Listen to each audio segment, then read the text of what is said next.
Hey guys, this is Chris back with my custom build of my JGM4 assault rifle. To begin, I would like to start off with the polycarbonate hop-up unit. There is nothing new to this. This is a stock hop-up unit, but I did want to mention that what's inside the hop-up unit. The hop-up bucking as well as the nub will need to be replaced. The one that it comes with stock is absolutely hellacious.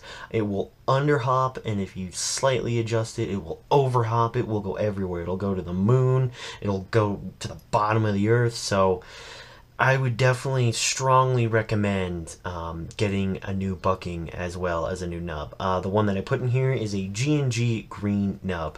Moving on is a tight bore Mad Bull 6.03 Black Python barrel. This is a version 2, not a version 1. The version 1s did have problems. It is, I believe, an aircraft alloy. I'm not exactly sure, but this is a very, very good barrel. Keeps those groupings nice and tight at a long range and gives me a little bit of FPS boost. So with 0.25 gram BBs, I'm getting around 400 feet per second, which is pretty good for a gun that I have not even messed with the gearbox. I have taken the gearbox apart, but I have not done any upgrades to it whatsoever because there's nothing in there I have found that need to be replaced. Moving on is the flash, or not, excuse me, not flash hider, but suppressor, mock suppressor that I have on there. This one I did get from evike.com for $30. I believe that was a sale price, but I will put a link in the description for everything that has been shown in this video for my custom build. So if you guys wanted to liked anything that you saw custom here or wanted to build your own using my style, then I will gladly put everything in the description for you guys so you can look it up on evike.com. There really is nothing special about this mock suppressor. It's made out of aluminum. It is hollow, sadly, so it does not have any weight, barely any weight to it whatsoever. It does have very nice trademarks on it, as you can tell, US 4Con, all that other jazz with the emblem and nice writing. It is not painted on, it is actually etched into the body, so no matter how many times you sit there, you won't rub it off unless you rub the paint off. Anyhow, moving on is my replica M90 or M900 tactical flashlight.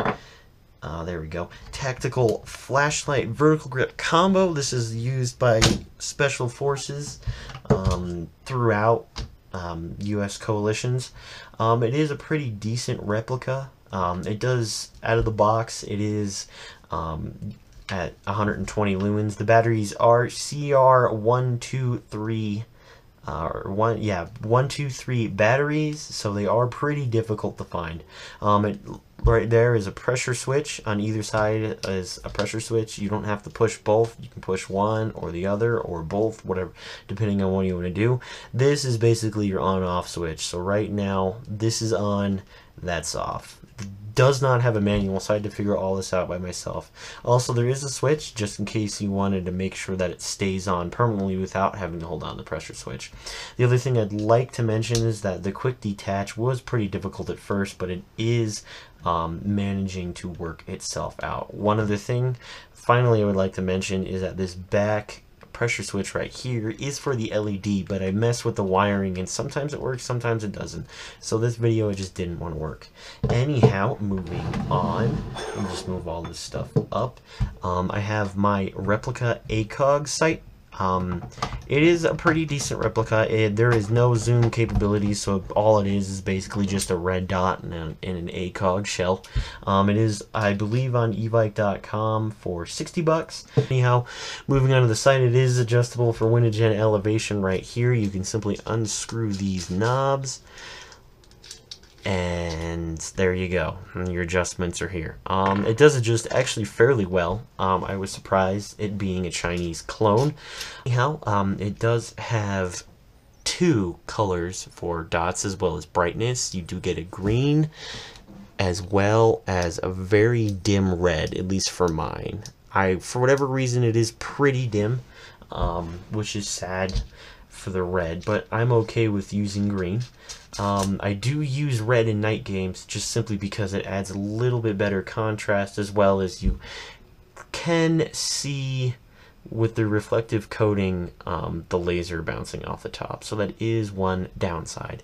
So anyhow, guys, this has been my review as well as my custom review of my JG SOPMOD Super Enhanced M4A1. Thanks for watching, and please subscribe.